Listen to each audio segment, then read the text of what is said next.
কেন্দ্রীয় সরকার কি বলেছে সিএতে আবেদন করতে? তাহলে সাংসদ তার বাড়ির অফিসে কেন খুলছেন এটা?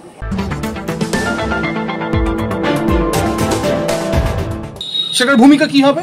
ধরুন আমি 2024-এ ভোট দিয়েছি, 26 আগে জানতে পারলাম আমার ভোটার কার্ড বাতিল হয়ে গেছে, আমি ভারতবর্ষের ভোটার নই। তাহলে এই যে সময় হবে সেই সময় থেকে ভোটার কার্ড আসা অবধি আমি তাহলে কোন দেশের নাগরিক?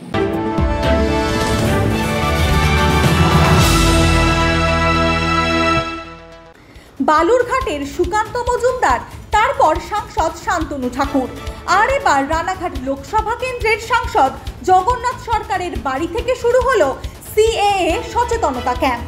রবিবার সকাল থেকেই ভিড় জমতে শুরু করেছে তার বাড়ির নিচে থাকা অফিসে। কেউ এসেছেন প্রশ্ন নিয়ে, কেউ আবার এসেছেন ফর্ম ফিল আপের খুঁটিনাটি জানতে। সাংসদ জগন্নাথ সরকার নিজে দাঁড়িয়ে থেকে সাধারণ মানুষকে দেখিয়ে দিচ্ছেন কিভাবে ফর্ম ফিল আপ করতে হবে, কি কি কাগজপত্র লাগবে। এই ক্যাম্পের বিরুদ্ধে প্রতিবাদ জানাচ্ছে Trinamool Congress. Amendment act camp উনি চালু করলেন, তাহলে যারা ওখানে যাচ্ছে তারা নাগরিকত্বের জন্য তো যাচ্ছে, ঠিক তো? ঠিক বললাম তো, নাগরিকত্ব। তাহলে যারা যাচ্ছে তারা নাগরিক নয়। তাহলে তারা যে ওনাকে ভোট দিয়ে এমপি করলেন, তাহলে উনি অবৈধ। আবার আপনারা আমাকে প্রশ্ন করছেন, তাহলে উনি ক্যাম্প চালু করেছেন, উনি প্রকারান্তরে বোঝালেন এমএলএ অবৈধ, মানে ওনারা তো আমাকেও ভোট দিয়েছেন। এই ব্যাপারটা আমি ঠিক বুঝতে পারলাম না। দ্বিতীয় কথা হচ্ছে যে কেন সাধারণ মানুষ এই ক্যাম্পে যাচ্ছে বা যাবে? আমি যদি মনে করি আমি নাগরিক নই, তাহলে আমি ভোট দিলাম কি করে?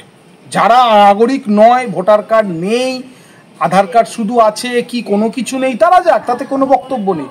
কিন্তু যাদের এগুলো রয়েছে ডকুমেন্টস, তারা সেখানে কেন যাচ্ছে?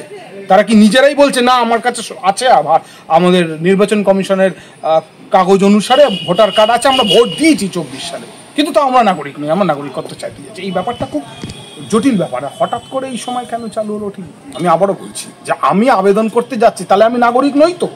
নই বলেই তো আবেদন করতে যাচ্ছি। তাহলে যারা করছে তারা আগে স্বীকার করুক, আবেদনকারীরা বলুক যে আমরা নাগরিক নই, এটা আমরা মেনে নিচ্ছি, আমরা নাগরিক নই।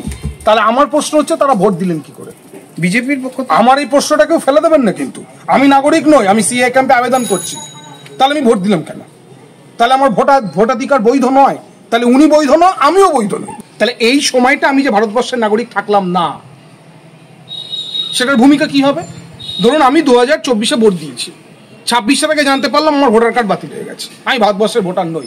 তাহলে এই যে সময় হবে সেই সময় থেকে ভোটার কার্ড আসা অবধি আমি তাহলে কোন দেশের নাগরিক? বাংলাদেশের, না আফগানিস্তানের, না শ্রীলঙ্কার, না মায়ানমারের? আমি রোহিঙ্গা, না আমি বাংলাদেশি, না আমি আফগান, না আমি শ্রীলঙ্কার? এই তথ্যগুলো কিন্তু বলতে হবে। কেন্দ্রীয় সরকার কি বলেছে সিএতে আবেদন করতে? তাহলে সাংসদ তার বাড়ির অফিসে কেন খুলছেন এটা?